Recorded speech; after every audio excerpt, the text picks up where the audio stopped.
Imaginez ceci. 1933, les rues bondées de Bombay, l'air chargé de fumée de cigarettes. Un homme vend du tabac dans sa petite boutique, les mains cailleuses, les vêtements usés, tout à fait ordinaire. Il s'appelait Nisargadatta Maharaj, et il était sur le point de découvrir quelque chose qui allait bouleverser tout ce que nous croyons savoir sur la conscience. Lorsque son gourou lui murmura ces mots fatidiques, « Concentre ton attention sur le sentiment du « je suis » et reste avec lui », aucun des deux hommes ne pouvait prévoir le séisme philosophique qui allait suivre. Il ne s'agissait pas de méditation ou de mysticisme. Il s'agissait d'une précision chirurgicale appliquée au fondement même de l'expérience humaine. Ce que Nisargadatta découvrit dans sa modeste boutique allait plus tard balayer toutes les prétentions spirituelles, toutes les hypothèses confortables sur l'identité. Ses intuitions étaient si profondes qu'elles révélaient quelque chose de choquant. L'observateur que vous pensez être, ce sentiment du « je suis » auquel vous vous accrochez, n'est en réalité ni l'un ni l'autre. Comment le fait de prêter attention à quelque chose d'aussi fondamental peut-il révéler des vérités aussi dévastatrices sur la conscience? La réponse transforme tout ce que vous croyez savoir sur votre propre existence. Savez-vous ce qui est fascinant chez ce vendeur de tabac de Bombay? La chose la plus radicale que Nisargadatta ait jamais dite ne concernait pas le dépassement de l'ego, mais le dépassement de ce à quoi la plupart des chercheurs spirituels s'accrochent désespérément comme leur identité ultime, l'observateur. Je dois être honnête avec vous à propos d'une chose. Pendant des années, j'ai cru avoir compris. Je m'asseyais en méditation, observant mes pensées aller et venir, ressentant ce profond sentiment de paix qui vient de l'identification à la pure conscience. Je suis le témoin, me disais-je. Je suis celui qui observe sans jamais être touché par ce que j'observe. Cela me semblait si pur, si spirituel, si évolué. Et c'est exactement là le problème. Voici ce que Nisargadatta avait compris et que la plupart des enseignants spirituels ne vous diront pas. Le témoin est le piège le plus séduisant de tout le chemin spirituel. C'est comme passer d'une cellule de prison à une suite penthouse. Vous êtes toujours emprisonné, mais maintenant la cage est si belle que vous ne voulez plus la quitter. Pensez à quel point la conscience du témoin est attrayante. Lorsque vous vous identifiez à l'observateur, vous vous sentez spirituellement supérieur à toutes ces personnes inconscientes prises dans leur drame. Vous conservez un sentiment de soi tout en prétendant être au-delà du soi. Vous devenez quelqu'un, le témoin éclairé, tout en prétendant n'être personne. C'est le dernier et le plus brillant déguisement de l'ego. Nisargadatta a vu clair dans ce matérialisme spirituel. Il a dit quelque chose qui me donne encore des frissons. Le témoin est à la fois irréel et réel. Le dernier vestige de l'illusion, le premier contact avec le réel. Comprenez-vous ce qu'il veut dire ici? Le témoin est comme l'étoile du matin. Il semble être la lumière la plus brillante dans le ciel, jusqu'à ce que le soleil se lève et révèle qu'il n'était qu'un autre objet céleste. J'ai observé ce phénomène se produire dans les communautés de méditation pendant des décennies. Les chercheurs sincères remplaçaient leur identification à leurs pensées et émotions par une identification en tant que témoin de leurs pensées et émotions. Ils échangeaient « je suis en colère » contre « j'observe la colère monter ». Ils échangeaient « je suis confus » contre « je suis témoin de la confusion dans la conscience ». Même prison, barreaux différents. Mais c'est là que cela devient vraiment inconfortable. Je suis le témoin. Créez la dualité fondamentale qui vous maintient prisonnier. Il y a un « je », il y a le témoignage, et il y a ce qui est témoigné. Trois choses.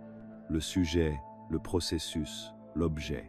La structure même de la conscience témoin maintient l'illusion de séparation que la pratique spirituelle est censée dissoudre. Nisargadatta martelait sans relâche ce point auprès de ses visiteurs. Quelqu'un venait le voir, fier de ses capacités de témoin, décrivant comment il pouvait observer son esprit sans s'y laisser prendre. Sa réponse était toujours la même question dévastatrice. Qui est conscient du témoin? Cette question détruit tout. Si vous pouvez être conscient de vous-même en tant que témoin, alors il y a clairement quelque chose au-delà du témoin, qui est conscient. Alors, qu'est-ce que c'est? Vous essayez d'en faire un autre témoin, et le même problème se pose. Vous essayez d'en faire une conscience pure, et vous recommencez à vous transformer en une chose, une identité, quelqu'un. Le mécanisme psychologique qui nous maintient attachés à l'identité d'observateur est brillant dans sa simplicité. Le témoin donne l'impression d'un progrès parce que c'est en partie vrai. Le témoignage existe bel et bien. La conscience est présente.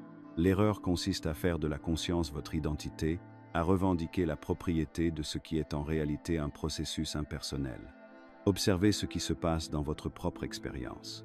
En ce moment même, vous entendez des sons. Mais pouvez-vous réellement trouver quelqu'un qui les entend? Des pensées surgissent et disparaissent. Mais où est ce penseur que vous imaginez être?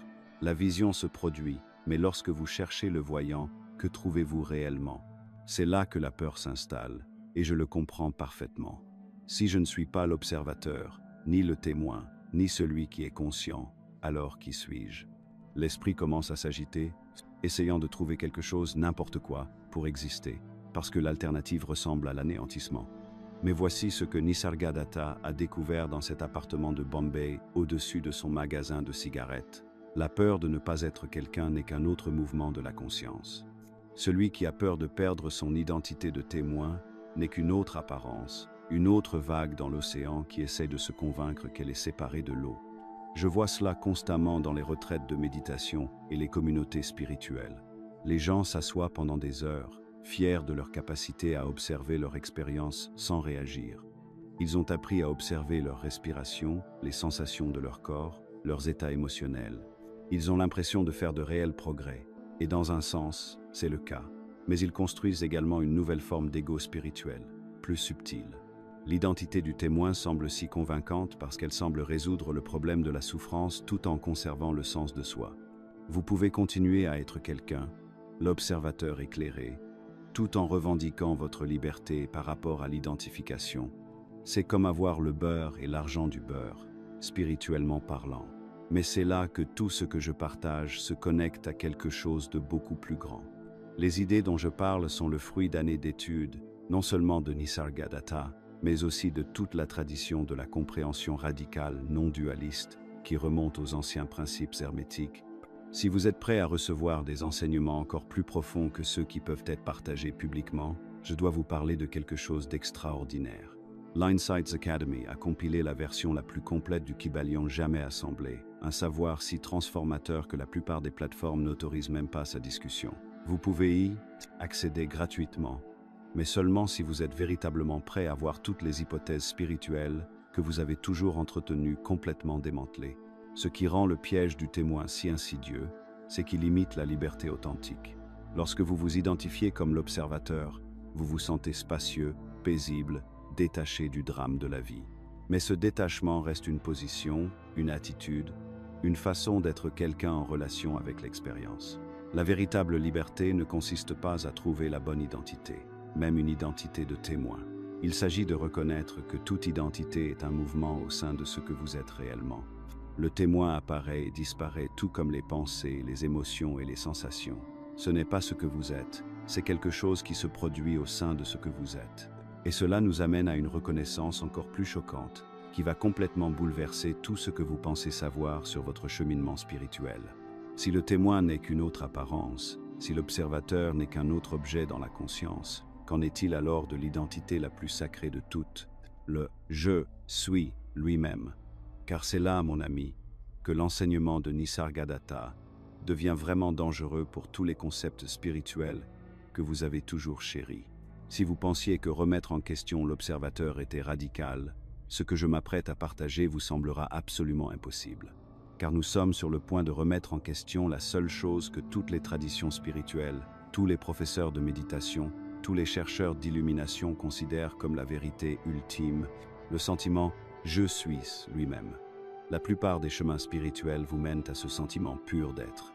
Vous commencez par vous désidentifier de vos pensées, de vos émotions, de votre corps, de vos rôles, de vos relations, de toutes les identifications « je suis ceci » et « je suis cela ». Finalement, vous arrivez à la conscience immaculée de simplement exister au « je suis pur », sans aucune qualification. Cela ressemble à un retour à la maison, cela ressemble à la fin de la quête. Et pour la plupart des gens, c'est le cas. Mais Nisargadatta emmenait les chercheurs dans un endroit qui défiait tout ce qu'ils pensaient savoir sur la conscience elle-même. Ils regardaient quelqu'un qui reposait dans cette belle présence « je suis » et disait en substance « cela aussi doit disparaître ». Le vendeur de tabac de Bombay avait compris quelque chose qui semble fou à l'esprit spirituel. Même ce sentiment pur d'être Cette conscience qui semble si fondamentale, si éternelle et temporaire. Il apparaît et disparaît. Et s'il apparaît et disparaît, il ne peut pas être ce que vous êtes vraiment. Écoutez comment il a exprimé cet enseignement apparemment impossible. L'immortalité consiste à se libérer de la sensation du « je suis », mais ce n'est pas disparaître. Au contraire, c'est un état infiniment plus réel, plus conscient et plus complet que vous ne pouvez l'imaginer. Relisez cela. Il dit que l'immortalité, la véritable immortalité, nécessite de se libérer de la sensation même d'exister. Pas de l'ego, pas de l'identité personnelle, mais de la sensation fondamentale d'être soi-même. Et pourtant, cela ne signifie pas disparaître dans le néant. C'est découvrir quelque chose d'infiniment plus réel que tout ce que la conscience peut expérimenter. Votre esprit est probablement en ébullition en ce moment. Comment peut-il y avoir quelque chose au-delà de la conscience? Comment peut-il y avoir quelque chose de plus réel que le sentiment d'exister? C'est là que nous rencontrons la limite absolue de la compréhension humaine. Car ce que Nisargadatta a souligné ne peut être saisi par la conscience. Il ne peut être reconnu que comme ce que vous êtes déjà. Pensez-y de cette façon. Vous savez que vous existez, n'est-ce pas? Il y a ce sentiment indéniable d'être présent, conscient, vivant. Mais vous êtes-vous déjà demandé, qu'est-ce qui est conscient de ce sentiment d'être? Qu'est-ce qui sait que vous existez? Il y a quelque chose qui reconnaît même votre sentiment le plus fondamental, JS Suisse. Et ce quelque chose ne peut pas être lui-même le JS Suisse. Nisargadatta appelait le « je suis », le concept primaire, la racine de toute manifestation. C'est comme le premier mouvement dans l'immobilité absolue, la première ondulation dans le calme parfait. À partir de ce sentiment primaire d'être, l'univers tout entier se déploie. Le temps commence, l'espace apparaît, toute expérience devient possible. Mais un concept, même le plus fondamental, reste dans le domaine du connu, de l'expérimenté, du temporaire. Il utilisait souvent l'analogie du sommeil profond. Dans le sommeil profond, où est votre précieux « je suis » ? Où est la conscience ? Où est le sentiment d'exister ? Disparu, complètement absent. Pourtant, quelque chose reste, car vous vous réveillez et savez que vous avez dormi paisiblement. Quelque chose était là pendant toute l'absence de conscience. Quelque chose qui ne dépend pas du sentiment d'être pour exister. C'est ce qu'il entendait par l'absolu, non pas comme un autre concept spirituel, mais comme ce que vous êtes avant que la conscience ne surgisse, pendant la conscience et après que la conscience se soit dissoute. Il n'a pas d'attributs, car les attributs nécessitent la conscience pour être perçus. Il n'a pas d'expérience, car l'expérience nécessite la dualité sujet-objet que crée la conscience. Il ne se connaît même pas lui-même, car la connaissance nécessite le mécanisme de la conscience, qui est déjà une manifestation en lui. Imaginez que l'espace prenne conscience de lui-même pendant un instant, puis oublie qu'il est espace. La conscience va et vient, mais l'espace reste inchangé. Sauf que cette analogie échoue, car l'espace a toujours l'attribut de l'extension. Ce que Nisargadatta a souligné n'a aucun attribut, pas même l'existence ou la non-existence telle que nous comprenons ces termes. Maintenant, pourquoi l'esprit résiste-t-il si violemment à cet enseignement? Parce que la conscience essaie de comprendre quelque chose qui est antérieur à la conscience elle-même. C'est comme essayer de voir ses propres yeux sans miroir. L'instrument même que vous utilisez pour enquêter, la conscience, est ce qui doit être transcendé. Cela crée un paradoxe profond pour la méditation et l'introspection. Si vous vous entraînez à rester dans le « je suis » pur, à observer comment il apparaît chaque matin, à remarquer qu'il reste le même quelles que soient les expériences qui surgissent en lui, c'est un travail magnifique et nécessaire. Mais Nisargadatta vous pousserait encore plus loin. Il vous donnerait des instructions comme celle-ci. Restez dans cet être pur avant qu'il ne soit contaminé par une identité, une pensée, une expérience. Mais ensuite, remarquez ce qui est conscient même de cet être pur. N'essayez pas de le saisir avec votre esprit. N'essayez pas de le vivre. Reconnaissez simplement ce que vous êtes, ce qui rend possible la connaissance même de « je suis ». Il ne s'agit pas d'atteindre un état particulier. Vous ne pouvez pas faire l'expérience de l'absolu, car l'expérience nécessite la conscience, et la conscience est ce qui apparaît au sein de l'absolu. Il s'agit plutôt de reconnaître ce que vous avez toujours été, mais qui est négligé parce que vous êtes fasciné par le jeu de la conscience. Beaucoup de gens entendent cet enseignement et pensent qu'il pointe vers le nihilisme ou le vide. Ils imaginent une sorte de vide ou d'état blanc, Cela passe complètement à côté de l'essentiel. Ce que Nisargadatta appelait l'absolu n'est pas vide. Il est si plein qu'il contient toutes les possibilités, y compris la possibilité de la conscience elle-même. Ce n'est pas rien, c'est non-chose, ce qui signifie qu'il n'est pas limité à être une chose particulière. Quand il parlait de l'immortalité comme d'une libération de la sensation « je suis », il ne parlait pas de devenir inconscient. Il désignait ce que vous êtes qui ne va et vient pas avec les états de conscience. Ce que vous êtes qui ne dépend pas du sentiment d'être pour sa réalité. Ce que vous êtes qui est également présent, que la conscience soit là ou non. Cet enseignement démolit l'identité spirituelle confortable d'être pure conscience, le soi ou conscience universelle. Ce sont toujours des identités, toujours des concepts, toujours dans le domaine du connu. La dissolution finale n'est pas dans une grande conscience cosmique. C'est la reconnaissance que ce que vous êtes vraiment n'est jamais né, n'est jamais devenu conscient et ne mourra jamais. Si vous vous sentez complètement perdu en ce moment, c'est en fait un bon signe. La confusion de l'esprit face à cet enseignement est comme une vague qui tente de comprendre l'océan. La vague peut connaître d'autres vagues, peut faire l'expérience de la surface, peut même reconnaître son essence humide. Mais pour connaître les profondeurs de l'océan, la vague doit se dissoudre entièrement, non pas dans le néant, mais dans ce qu'elle a toujours été. C'est pourquoi Nisargadatta a appelé son enseignement la compréhension finale. Non pas parce que c'est la dernière chose que vous apprenez, mais parce que c'est la fin totale de l'apprenant. Que reste-t-il lorsque même le « je suis » est vu à travers? C'est ce que nous explorerons en approfondissant l'enseignement spirituel le plus radical jamais donné. La vérité est qu'il n'y a pas de différence entre la conscience du rêve et la conscience de l'éveil, bien qu'elles semblent très différentes. Toute conscience est une. Lorsque Nisargadatta a prononcé ces mots, il ne proposait pas une métaphore poétique ou une platitude spirituelle. Il décrivait littéralement le mécanisme de votre expérience actuelle. Ce que vous appelez votre vie éveillée, cet instant, la lecture de ces mots, les sons qui vous entourent, les pensées qui se forment dans votre esprit, tout cela a exactement le même statut ontologique que les rêves de la nuit dernière. Pensez à votre rêve le plus vivant dont vous vous souvenez récemment. Dans ce rêve, vous aviez un corps, vous interagissiez avec des gens, les objets semblaient solides, les émotions étaient réelles, le temps semblait s'écouler. Le rêve avait un scénario, les conséquences avaient de l'importance, et vous étiez complètement convaincu de sa réalité pendant qu'il se déroulait. Voici maintenant ce qui va vous perturber. Le mécanisme qui crée cette expérience onirique est identique au mécanisme qui crée ce que vous appelez être éveillé en ce moment même. Nous avons déjà vu comment l'observateur est une illusion, comment même la conscience « je suis » doit être transcendée. Mais cet enseignement va plus loin. Il révèle que toute la scène sur laquelle ces identités illusoires se produisent est elle-même un mirage. La différence entre le rêve et la conscience éveillée n'est pas qualitative. C'est simplement une question de durée et de consensus. Dans vos rêves nocturnes, vous vous réveillez et vous réalisez que ce n'était qu'un rêve. Mais considérez ceci, vous ne vous êtes jamais réellement réveillé du rêve de la conscience éveillée. Vous êtes simplement passé d'un état de rêve à un autre, appelant l'un sommeil et l'autre réalité. Nisargadatta a percé à jour cette confusion fondamentale.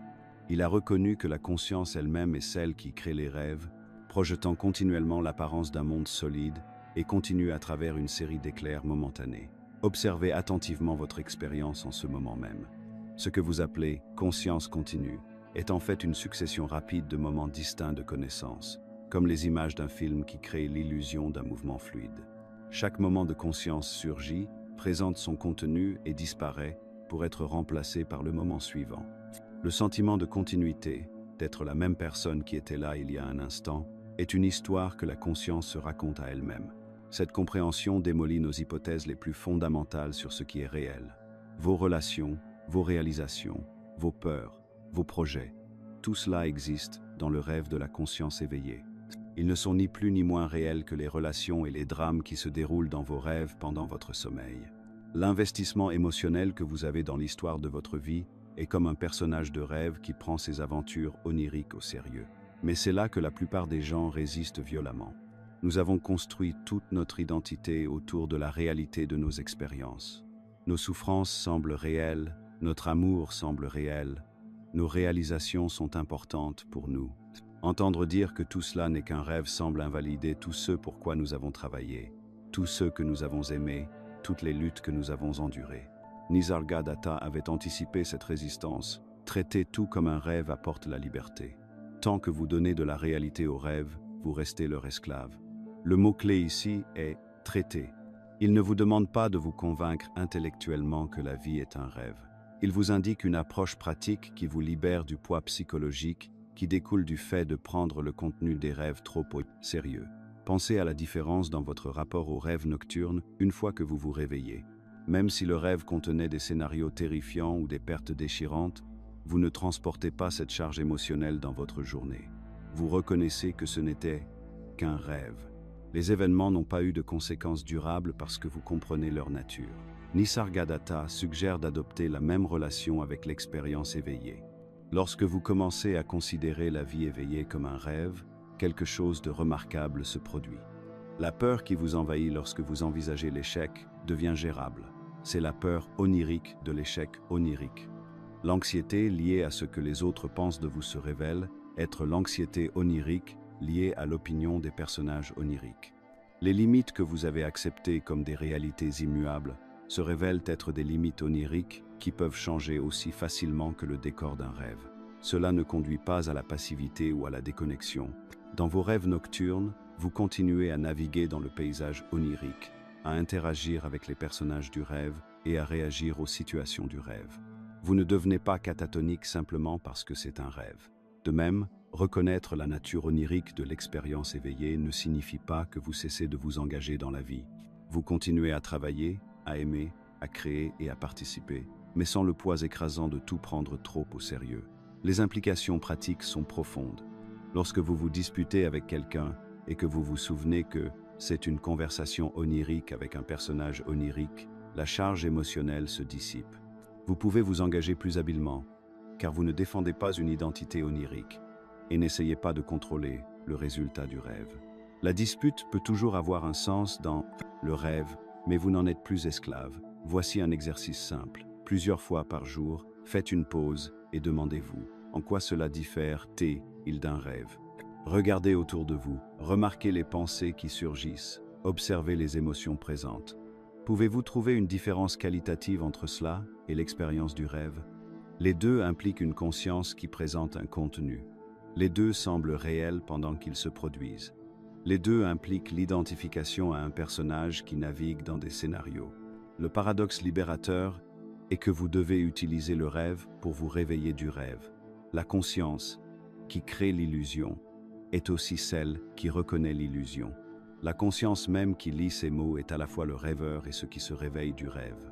C'est pourquoi Nisargadatta pouvait dire qu'il n'y a pas de différence entre le rêve et la conscience éveillée, c'est la même conscience qui joue des rôles différents. Commencez à pratiquer cette perspective en douceur. Lorsque le stress survient, rappelez-vous que c'est le stress du rêve. Lorsque la joie survient, appréciez-la comme la joie du rêve. Lorsque des défis apparaissent, considérez-les comme les défis du rêve. Vous découvrirez que cette approche ne diminue pas votre capacité à réagir de manière appropriée, mais qu'elle la renforce en supprimant la friction psychologique qui résulte d'une identification excessive au contenu du rêve. La reconnaissance ultime est que même celui qui réalise que tout cela n'est qu'un rêve fait partie du rêve. Il n'y a pas de rêveur séparé du rêve, ni de personne éveillée séparée de l'éveil. Il n'y a que cette manifestation continue de la conscience, temporairement convaincue de ses propres projections, reconnaissant parfois sa propre nature, toujours parfaitement entière, indépendamment de ce qu'elle semble vivre. Voici quelque chose qui pourrait vous choquer. Nisargadatta Maharaj, l'un des maîtres spirituels les plus vénérés du XXe siècle, a passé une grande partie de sa carrière à enseigner aux gens d'abandonner leurs pratiques spirituelles. Cet homme qui attirait des chercheurs du monde entier dans son petit appartement de Bombay avait un message radical qui va à l'encontre de tout ce que le marché spirituel moderne veut vous vendre. Je ne suivais aucune pratique de respiration, de méditation ou d'étude des Écritures, déclarait-il catégoriquement.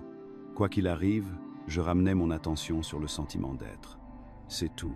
Pas de techniques élaborées, pas d'années de pratique assidue, pas d'étapes progressives vers l'illumination, juste une simple reconnaissance de ce qui était déjà présent. Mais avant de rejeter cela comme un contournement spirituel ou de la paresse, Comprenez ce que Nisargadatta voulait vraiment dire. Il n'était pas contre la pratique parce qu'il était contre l'effort, il révélait quelque chose de beaucoup plus profond sur la nature même de la réalité et sur la raison pour laquelle nos activités spirituelles bien intentionnées deviennent souvent les chaînes qui nous lient à l'illusion dont nous essayons de nous échapper. Pensez au paradoxe fondamental inhérent à la pratique spirituelle. Vous faites des efforts pour atteindre la non-effort. Vous utilisez l'esprit pour transcender l'esprit. Vous utilisez le sentiment d'être quelqu'un pour réaliser qu'il n'y a personne. C'est comme essayer de vous soulever du sol en tirant sur vos propres lacets. La structure même de la pratique renforce l'illusion de séparation entre celui qui cherche et ce qui est cherché, entre celui qui pratique et le but à atteindre. Nisargadatta l'a clairement compris. Chaque fois que vous vous asseyez pour méditer, vous renforcez votre identité de méditant. Chaque fois que vous pratiquez une technique spirituelle, vous renforcez le sentiment d'être quelqu'un qui doit faire quelque chose pour arriver quelque part. Les pratiques deviennent une autre forme de construction de l'ego, simplement habillée d'un vêtement spirituel. L'esprit crée l'abîme et le cœur le traverse, disait-il. Mais voici ce qu'il a observé. La plupart des pratiques spirituelles vous occupent à construire de meilleurs ponts au-dessus d'un abîme qui n'existe pas réellement. Vous devenez accro au sentiment de progrès spirituel, collectionnant les expériences de méditation comme des trophées, mesurant votre avancée à travers les états atteints et les connaissances acquises. J'ai vu cela se produire d'innombrables fois. Quelqu'un commence à méditer et fait initialement l'expérience de changement authentique, peut être des moments de paix, de clarté ou de conscience élargie. Mais progressivement, la pratique devient un autre projet pour l'ego. Ils commencent à s'identifier comme des personnes spirituelles, comparant leurs progrès à ceux des autres, recherchant des techniques ou des enseignants plus exotiques. La pratique, qui autrefois dépassait le moi, devient un autre moyen pour le moi de se perpétuer. Nisargadatta était particulièrement perspicace à propos de ce piège. Le réel ne meurt pas, l'irréel n'a jamais existé. Une fois que vous savez cela, la peur de la mort disparaît, et avec elle toutes les autres peurs. Vous vous êtes réalisé. Remarquez ce qu'il dit ici. La réalisation n'est pas le résultat d'un processus. Ce n'est pas quelque chose que l'on atteint progressivement par la pratique accumulée. C'est une explosion, comme il le dit, une reconnaissance soudaine de ce qui a toujours été le cas. Cela remet en question tout ce qu'on nous a enseigné sur le développement spirituel. Nous sommes conditionnés à penser en termes de progrès linéaire. Débutant, intermédiaire, avancé, plus de pratiques menant à de meilleurs résultats. Mais Nisargadatta insistait sur le fait que la réalité ne fonctionne pas ainsi. Vous ne pouvez pas pratiquer pour devenir ce que vous êtes déjà, pas plus que vous ne pouvez pratiquer pour naître. L'esprit, cependant, est incroyablement habile à détourner même cette compréhension. Il transforme la non-pratique en une autre pratique, le sans-effort en un autre effort. Les étudiants venaient voir Nisargadatta pour lui demander des techniques pour cesser de chercher, des méthodes pour atteindre la non-méthode. Il riait de l'absurdité de la situation tout en éprouvant de la compassion pour le piège dans lequel il s'était fourré. Tout est dans la compréhension, soulignait-il. Pas dans la technique, pas dans l'expérience, pas dans les états de conscience, mais dans la compréhension. Mais il ne s'agit pas d'une compréhension intellectuelle, du genre de celle que l'on peut accumuler et stocker. C'est une reconnaissance immédiate, comme lorsque vous voyez soudainement que ce que vous pensiez être un serpent n'était en fait qu'une corde. Aucune pratique consistant à voir des cordes n'aurait pu créer ce moment de reconnaissance. C'est là que la plupart des enseignements spirituels deviennent ce que Chogyam Trungpa appelait le matérialisme spirituel, la tentative de l'ego de posséder la spiritualité plutôt que d'être transformé par elle. Nous collectionnons les retraites de méditation, les expériences mystiques et les concepts d'illumination de la même manière que nous pourrions collectionner des voitures ou des œuvres d'art. La recherche devient une autre forme de possession, une autre façon de construire et de maintenir une identité spirituelle. Mais voici ce qui se passe lorsque vous entendez vraiment ce que Nisargadatta voulait dire. La peur surgit. Si je ne médite pas, ne vais-je pas perdre mes progrès? Si j'abandonne mes pratiques, ne vais-je pas retomber dans l'inconscience? Cette peur révèle à quel point nous avons fait de nos pratiques des couvertures de sécurité, à quel point nous avons confondu le doigt qui pointe avec la lune. Nisargadatta abordait cette peur directement. Vous avez peur de la liberté. Il comprenait que la plupart des gens préfèrent la familiarité de la quête à l'inconnu qu'est le simple fait d'être. Les pratiques nous donnent quelque chose à faire, un endroit où aller, quelqu'un à être. Sans elles, que nous reste-t-il? C'est la transition cruciale qu'il invitait les gens à faire, passer du faire à l'être, de la pratique à la reconnaissance. Il ne s'agit pas de devenir anti-pratique de manière réactive. Certaines personnes peuvent trouver les pratiques utiles au début, comme les roulettes sur un vélo. Mais finalement, les roulettes doivent être retirées, sinon elles vous empêchent de rouler réellement. Le jus suisse, auquel Nisargadatta faisait référence, n'est pas quelque chose que vous pratiquez, c'est quelque chose que vous reconnaissez. Ce n'est pas un état que l'on atteint, mais la conscience même dans laquelle tous les états apparaissent et disparaissent. On ne peut pas méditer pour devenir conscient, pas plus qu'on ne peut pratiquer pour exister. Les deux sont simplement et évidemment déjà le cas. Lorsque cette reconnaissance se stabilise, non pas par la pratique mais par la compréhension, quelque chose de remarquable se produit. Chaque instant devient une expression naturelle de cette reconnaissance. Non pas parce que l'on essaye d'être spirituel, mais parce que la séparation artificielle entre le spirituel et l'ordinaire s'est dissoute. Vous ne maintenez pas la conscience. Vous ne négligez tout simplement plus qui n'a jamais été absent. C'est pourquoi le rôle de Nisargadatta, en tant qu'enseignant, était si unique. Il ne donnait pas aux gens des méthodes à suivre, mais il leur montrait, au-delà de toutes les méthodes, ce qui rendait possible la capacité même d'utiliser une méthode. Il était comme quelqu'un qui montre le soleil. À un moment donné, vous devez cesser de regarder le doigt et voir la lumière qui illuminait tout depuis le début. Le chemin sans chemin n'est pas une autre technique spirituelle à maîtriser. C'est la reconnaissance que vous n'avez jamais été réellement perdu. Mon gourou m'a dit, « Fais-moi confiance. » Je te le dis, tu es divin. Considère cela comme la vérité absolue. Je l'ai cru, et j'ai rapidement réalisé à quel point ces paroles étaient merveilleusement vraies et justes. Lorsque Nisargadatta Maharaj a prononcé ces mots, il décrivait peu être l'acte le plus radical de tout son parcours spirituel. Pas les années de méditation qui ont suivi, ni les réalisations profondes, mais ce moment unique de confiance dans l'instruction apparemment impossible de son gourou Siddharameshwar Maharaj. Réfléchissez à ce qui était réellement demandé ici. Un homme simple travaillant dans son magasin de cigarettes s'est entendu dire par un autre être humain qu'il était divin. Non pas qu'il pouvait devenir divin après des années de pratique, non pas que la divinité était son potentiel ultime, mais qu'il était, à cet instant précis, divin. L'esprit rationnel protesterait immédiatement. « Regardez-moi, j'ai des problèmes, je me mets en colère, je m'inquiète pour l'argent, je vieillis, je vais mourir. Comment cela peut-il être divin ?» Pourtant, Nisargadatta a fait quelque chose qui va à l'encontre de tout ce que nous avons été conditionnés à faire dans notre culture sceptique et exigeante de preuves. Il a fait confiance. Mais voici ce qu'il est crucial de comprendre. Il ne s'agissait pas d'une foi aveugle ou d'une croyance religieuse. C'était quelque chose de bien plus radical et intelligent. L'instruction donnée par Siddharameshwar était d'une simplicité déconcertante. Concentrez-vous sur le pur sentiment d'être, le « je suis » sans aucune qualification. Pas « je suis commerçant », pas « je suis un chercheur spirituel », pas « je suis confus », juste le sentiment nu et dépouillé d'exister, d'être présent et conscient. C'est tout. Pas de visualisation complexe, pas de mantra, pas de cadre philosophique élaboré. Juste cela. Mais pourquoi une instruction aussi simple exigeait-elle une confiance aussi radicale? Parce que l'esprit veut immédiatement la compliquer. Que suis-je censé ressentir? Que devrait-il se passer? Comment saurais-je si je le fais correctement? La confiance de Nisargadatta ne reposait pas sur un concept ou un système de croyance, mais sur la validité de sa propre expérience directe lorsqu'il suivait l'instruction. On ne lui demandait pas de croire qu'il était divin comme il aurait pu croire à une doctrine religieuse. On lui a demandé d'explorer la nature de son propre être et de faire confiance à ce qu'il y trouvait, même si cela contredisait tout ce que son esprit lui disait à son sujet. Cela crée un paradoxe intéressant qui illustre parfaitement pourquoi nous avons cherché au mauvais endroit.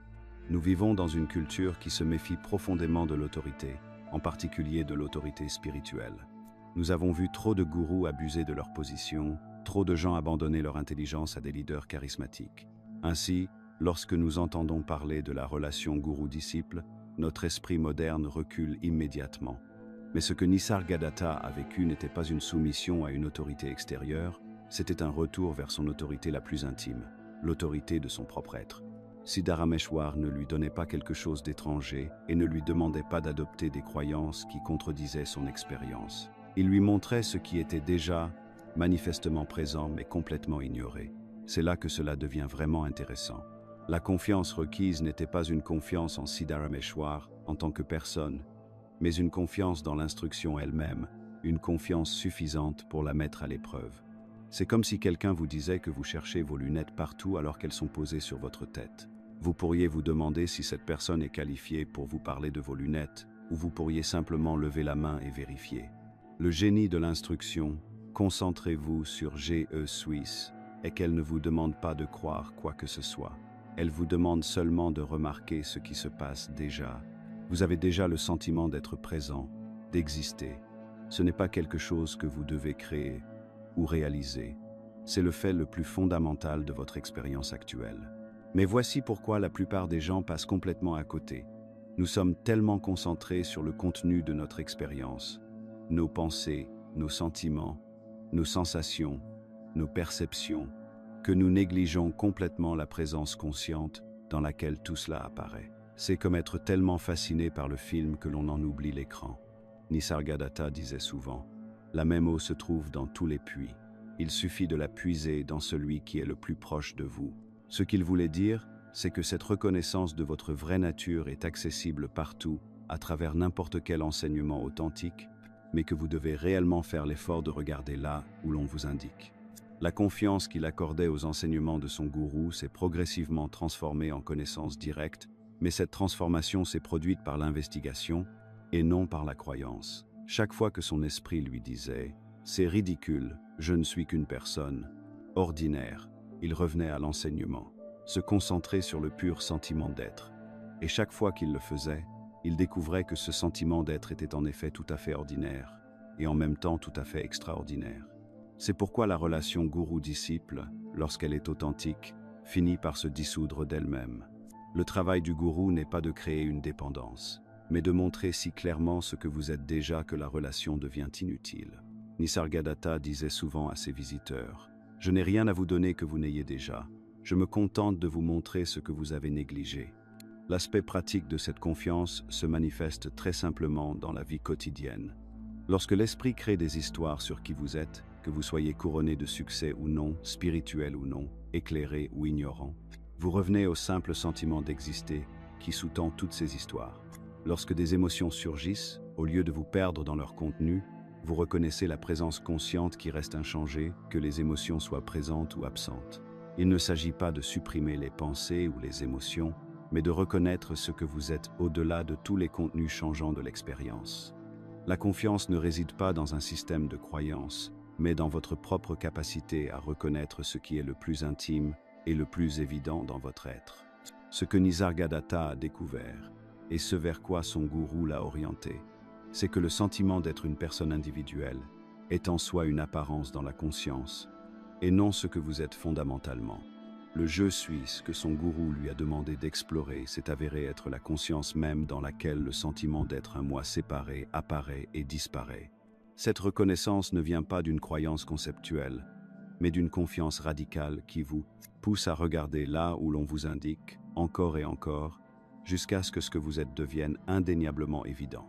Pour celui qui est libéré, l'univers entier est son corps, toute vie est sa vie. Lorsque Nisargadatta a prononcé ces mots, il ne décrivait pas une expansion cosmique de l'identité personnelle. Il désignait quelque chose de bien plus radical, la dissolution complète de la frontière entre ce que vous appelez vous-même et ce que vous appelez le monde. La plupart des enseignements spirituels parlent de l'unité comme si vous alliez grandir, englober davantage, ne faire qu'un avec tout. Mais cela reste le rêve d'expansion de l'ego. Ce que Nisargadatta a révélé est le contraire. Il n'y a jamais eu personne de séparé au départ. L'univers ne devient pas votre corps.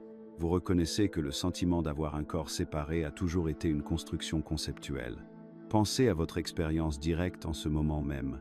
Où exactement vous finissez-vous et le monde commence-t-il?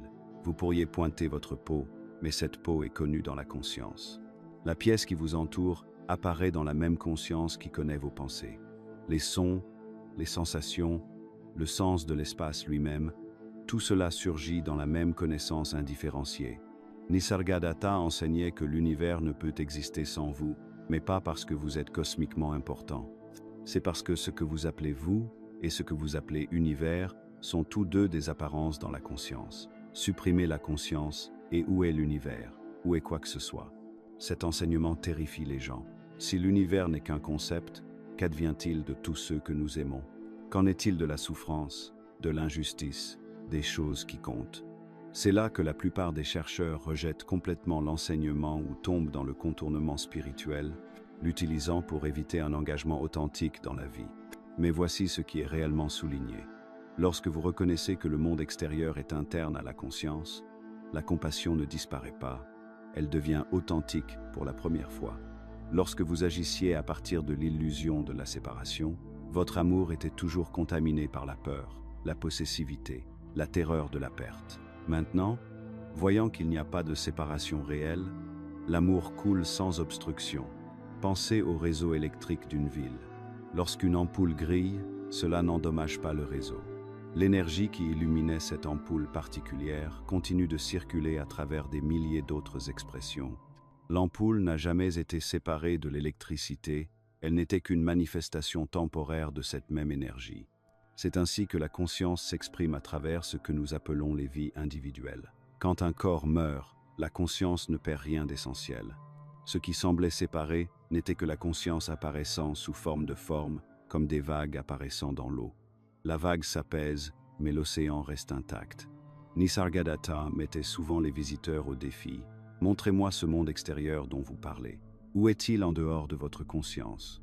L'arbre que vous voyez, les sons que vous entendez, le sentiment même d'être dans un lieu physique, tout cela est connu dans la conscience. Sans conscience, il n'y a aucune expérience du monde. Ce n'est pas du solipsisme, l'idée que seul votre esprit individuel existe. Cela repose toujours sur l'hypothèse d'un moi séparé.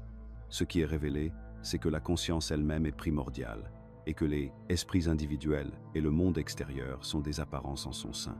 Les implications philosophiques sont stupéfiantes. Si la conscience crée l'apparence de l'espace et du temps, qu'existe-t-il au-delà de ces constructions? Nisargadatta appelait cela l'absolu. Ce qui s'exprime comme l'espace pour apparaître comme infini, et comme le temps pour s'expérimenter comme intemporel. C'est la source qui joue à la fois le rôle d'observateur et d'observé, l'éternel apparaissant comme temporel. Mais comment contempler cela sans perdre la tête? Commencez par ce que vous pouvez vérifier directement. Remarquez que tout ce que vous avez jamais expérimenté est apparu dans la conscience. Vos souvenirs d'enfance, vos rêves, vos perceptions actuelles, tous connus dans la même conscience. Même le sentiment d'être un corps dans l'espace est un phénomène qui surgit dans la conscience. Cette compréhension transforme complètement les relations. La personne assise en face de vous n'est pas un être séparé avec lequel vous essayez de vous connecter. C'est la conscience qui apparaît sous forme, tout comme ce que vous appelez vous-même. L'amour que vous ressentez ne circule pas entre deux entités distinctes, c'est la conscience qui se reconnaît elle-même. C'est pourquoi Nisargadatta pouvait dire que pour celui qui est libéré, toute vie est sa vie. Non pas parce qu'il s'est élargi pour tout contenir, mais parce que les frontières qui semblaient séparer la vie en fragments sont considérées comme conceptuelles. Il n'y a toujours eu qu'une seule vie apparaissant comme plusieurs. La libération la plus profonde vient de la reconnaissance que la mort est impossible. Ce que vous êtes vraiment n'est jamais né et ne peut pas mourir.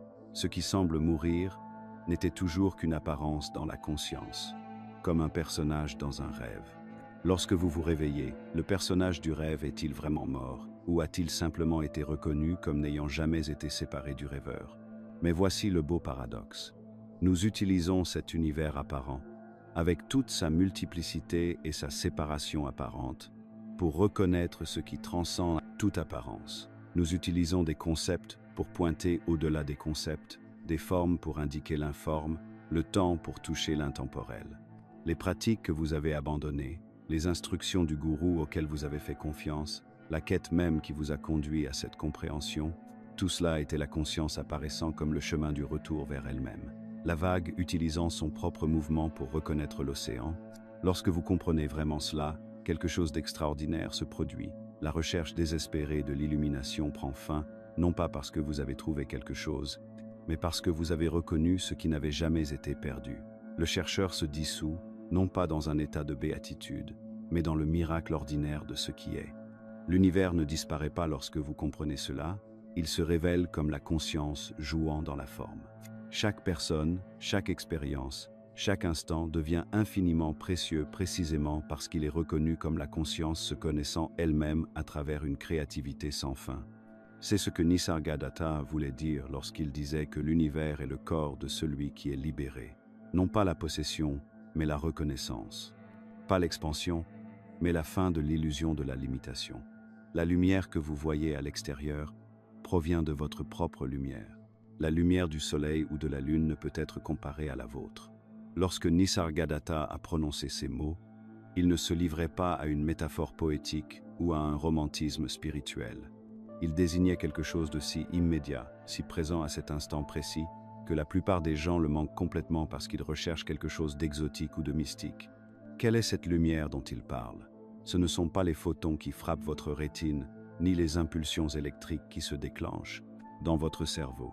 C'est la capacité même d'expérimenter, la pure conscience qui rend toute expérience possible.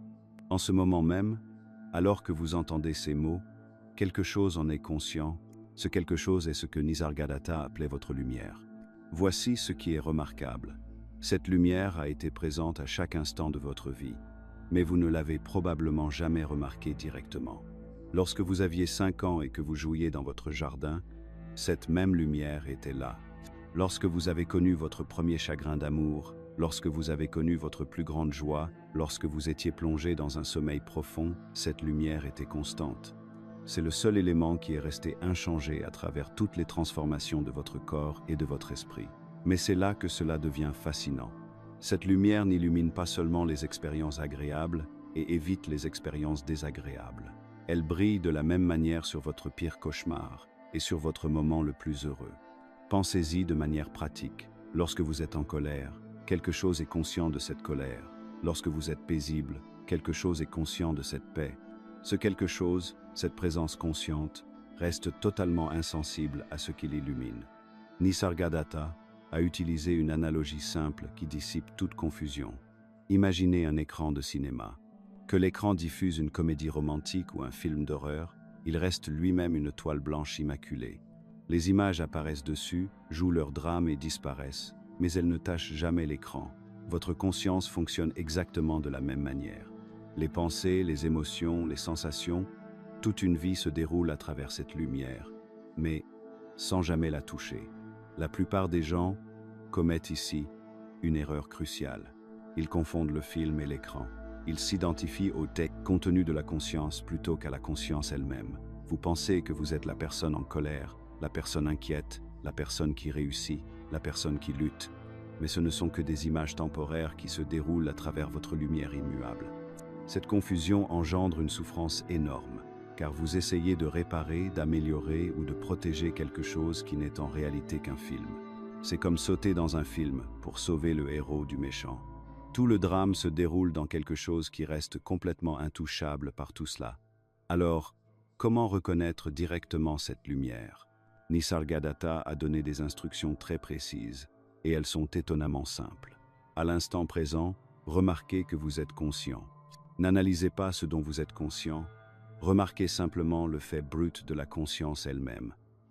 Cette remarque, cette présence consciente est votre lumière.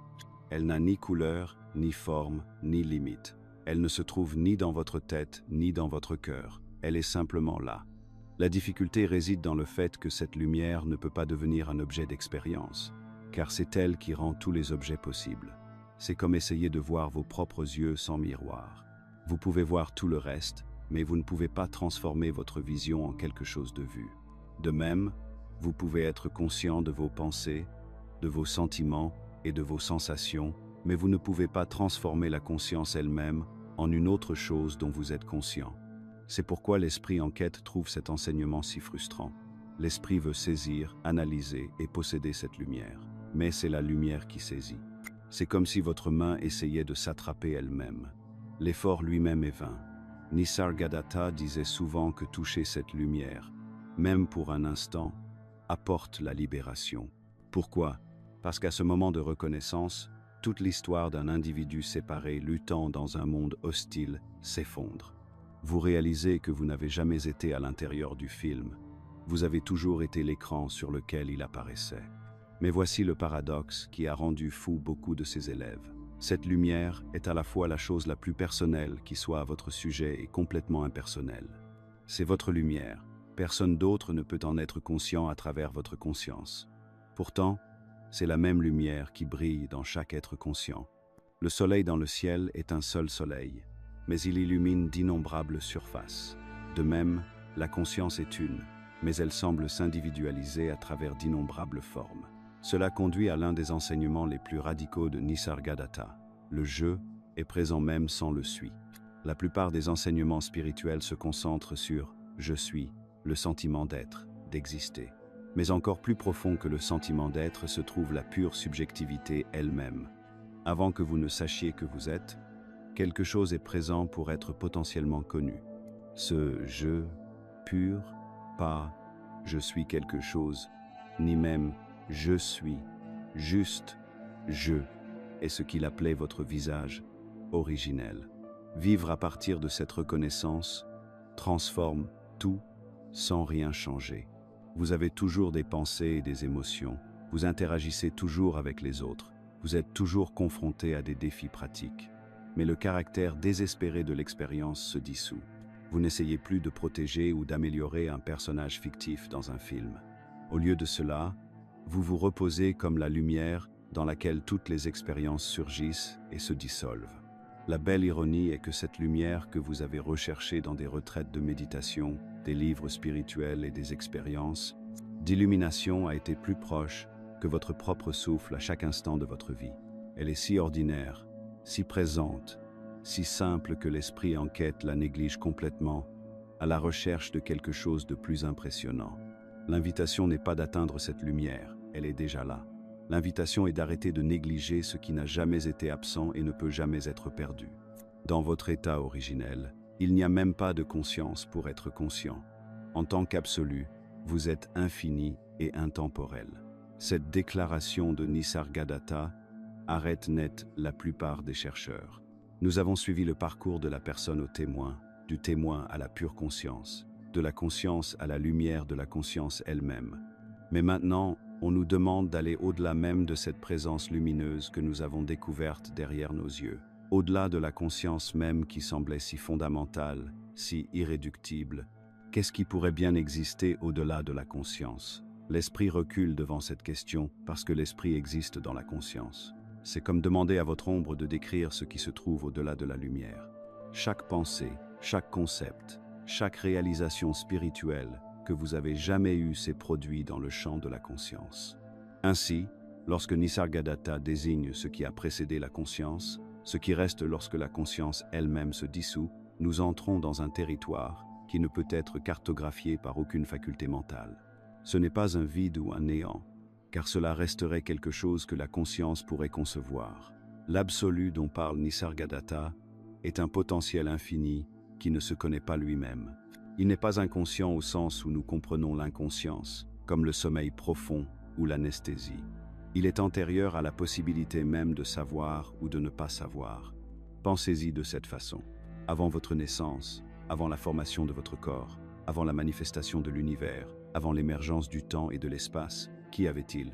Pas l'obscurité, car l'obscurité a besoin de la lumière pour être définie.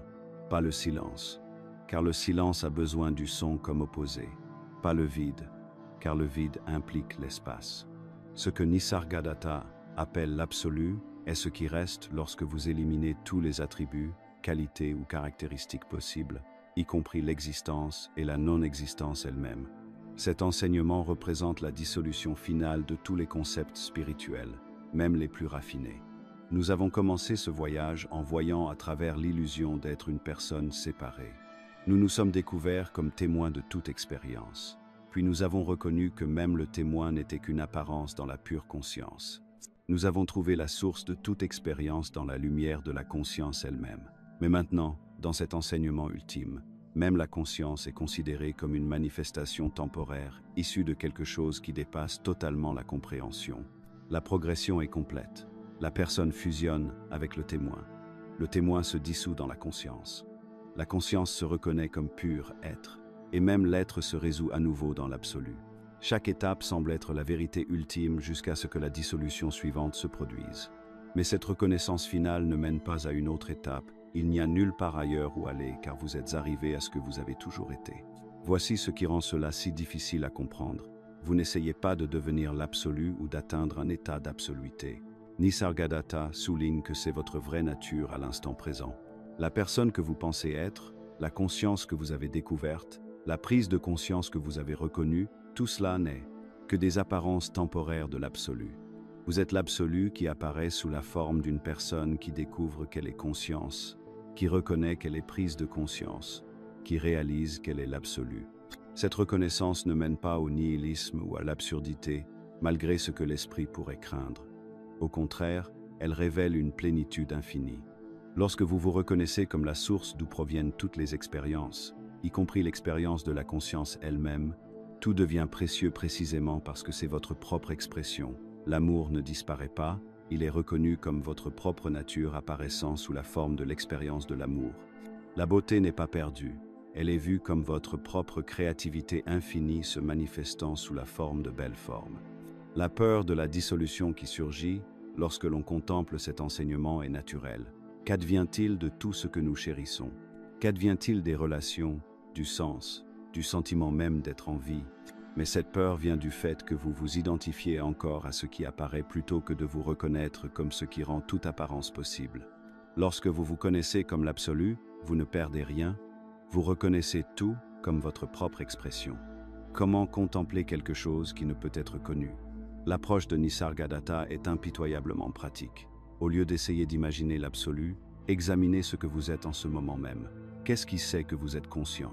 Qu'est-ce qui est conscient de la conscience elle-même? Continuez à vous interroger jusqu'à ce que vous arriviez au point où il n'y a plus personne pour s'interroger et plus rien à savoir. Ce n'est pas un échec de l'enquête, c'est la réponse. Cette compréhension transforme complètement l'approche de la pratique spirituelle. Il n'y a rien à atteindre, car vous êtes déjà ce que vous recherchez. Il n'y a aucun état à atteindre, car tous les états surgissent à l'intérieur de ce que vous êtes. Pourtant, la pratique se poursuit naturellement, non pas comme un moyen d'atteindre une fin, mais comme l'expression spontanée de ce que vous êtes. La méditation ne sert pas à atteindre l'absolu, mais à faire apparaître l'absolu sous forme de méditation. La compassion qui découle de cette reconnaissance ne ressemble en rien à celle qui provient de la personne ou même de la conscience.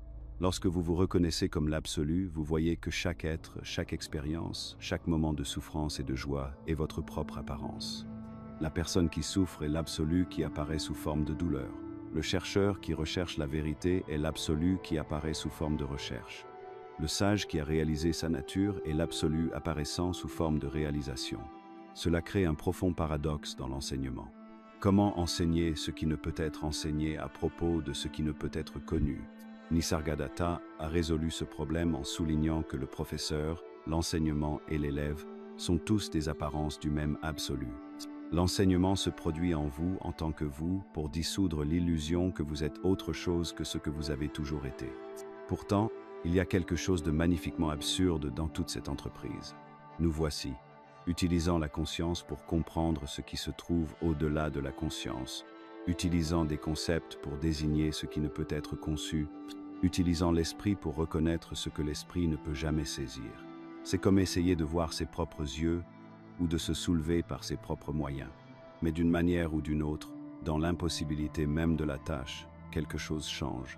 Le chercheur s'épuise dans sa quête et découvre qu'il est ce qu'il cherchait.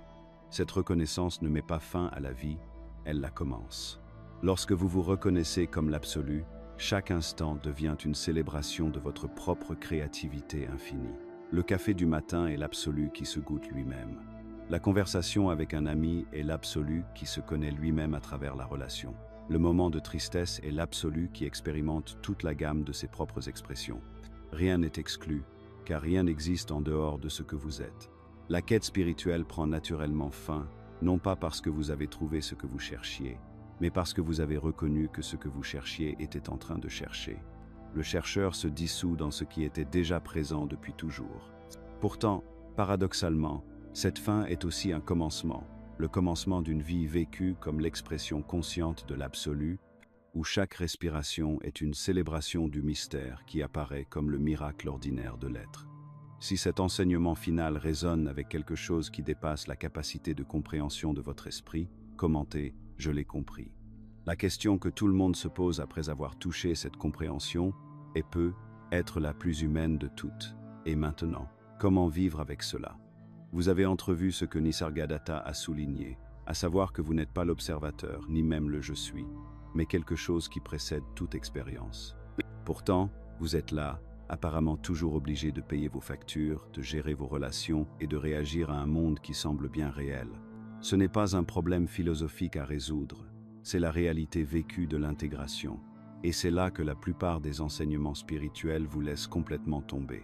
Ils vous offrent l'expérience ultime, la reconnaissance, le moment où vous voyez à travers l'illusion, puis vous laissent coincé entre deux mondes, avec pour seule consolation des platitudes sur le fait de présent. Nisargadatta lui-même fournit l'exemple le plus honnête de la façon dont cela fonctionne en pratique.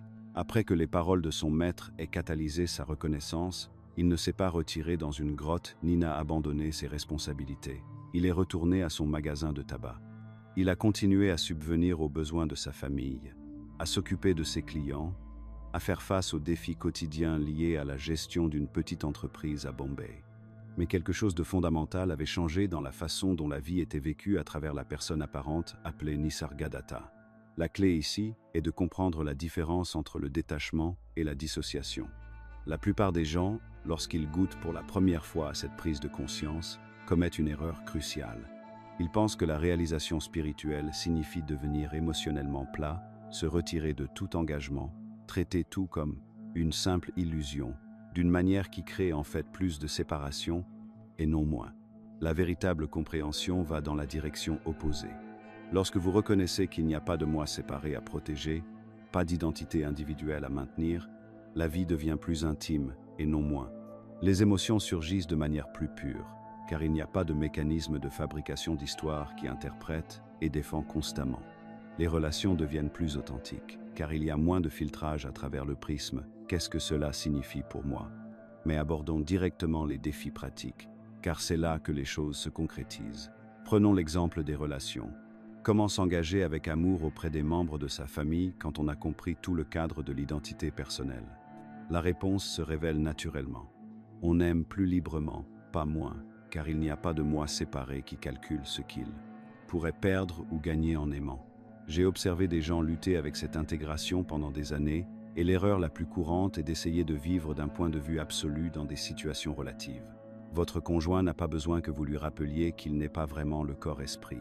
Il a besoin que vous sortiez les poubelles et que vous l'écoutiez lorsqu'il a eu une journée difficile. La compréhension s'exprime par une réactivité ordinaire, et non par une performance spirituelle. Le travail constitue un autre laboratoire fascinant pour l'intégration. Comment s'engager de manière significative dans ses objectifs de carrière et ses responsabilités professionnelles lorsque l'on a reconnu le vide fondamental de la réussite personnelle? Là encore, la réponse émerge naturellement. Vous vous engagez pleinement parce que l'engagement est ce qui se passe, et non parce qu'une personne distincte a besoin d'accomplir quelque chose. La qualité du travail s'améliore souvent de façon spectaculaire, car il y a moins de résistance interne, moins d'énergie gaspillée dans les jeux politiques au travail et la protection de l'ego. La prise de décision se transforme complètement, mais pas de la manière dont la plupart des gens s'y attendent. Il n'y a pas de décideur distinct, c'est vrai, mais les décisions continuent d'être prises par la personne apparente avec une clarté remarquable. Sans l'interférence constante des intérêts personnels et des calculs fondés sur la peur, les choix s'alignent plus naturellement sur ce qu'exige réellement la situation. Il s'agit moins de prendre des décisions que de laisser les décisions se prendre d'elles-mêmes à travers vous. La compassion qui émerge de cette compréhension n'est pas quelque chose que vous cultivez ou pratiquez. C'est le parfum naturel de la reconnaissance qu'il n'y a pas de séparation fondamentale entre vous et les autres. Quand quelqu'un souffre, il n'y a pas de distinction entre sa souffrance et votre compassion. La souffrance surgit dans la conscience et la réponse se produit spontanément, sans l'intervention d'une identité d'aide. Cela crée l'un des plus beaux paradoxes de l'intégration. Vous vous souciez plus profondément de tout en le prenant plus à la légère. Vous pouvez être pleinement présent à la crise d'un ami sans assumer son état émotionnel comme le vôtre. Vous pouvez vous investir passionnément dans des projets professionnels, tout en restant détaché des résultats. Vous pouvez aimer pleinement tout en sachant que toutes les formes sont des expressions temporaires de la conscience. La relation à la souffrance subit une profonde transformation. La souffrance personnelle ne disparaît pas. Le corps continue de ressentir la douleur. Les émotions continuent de surgir. Les situations difficiles continuent de se produire. Mais il y a un changement fondamental dans la façon dont la souffrance est abordée. Au lieu d'une résistance qui ajoute des couches supplémentaires de douleur psychologique aux circonstances inévitables de la vie, il y a une relation plus directe et plus intime avec tout ce qui se présente. La souffrance universelle, la reconnaissance que la douleur et les difficultés sont tissées dans la trame même de la manifestation, ne devient ni un problème à résoudre ni une tragédie à pleurer. Elle fait simplement partie du jeu de la conscience, au même titre que la joie, la beauté ou toute autre manifestation. Cela ne conduit pas à l'insensibilité, mais à une forme plus durable d'engagement avec la douleur du monde. Pour ceux qui sont amenés à partager ces idées avec d'autres, une autre couche d'intégration émerge. La dynamique enseignant-élève se dissout en quelque chose de plus organique. Personne ici n'a quelque chose que les autres n'ont pas, aucune connaissance particulière à transmettre. Au contraire, il peut y avoir une indication naturelle vers ce qui est déjà présent, une sorte de rappel plutôt qu'une transmission. La plupart des gens ne s'intéressent pas à ces conversations, et c'est tout à fait normal. La compréhension s'exprime à travers des interactions ordinaires, la gentillesse envers le caissier de l'épicerie, la patience dans la circulation, la présence auprès des enfants, plutôt que par le biais d'un discours spirituel. Les enseignements les plus profonds se produisent souvent dans un silence complet, à travers la qualité d'être qui est présente lorsque quelqu'un a cessé de défendre un moi séparé. L'intégration n'est jamais complète au sens où elle n'atteint jamais un état final.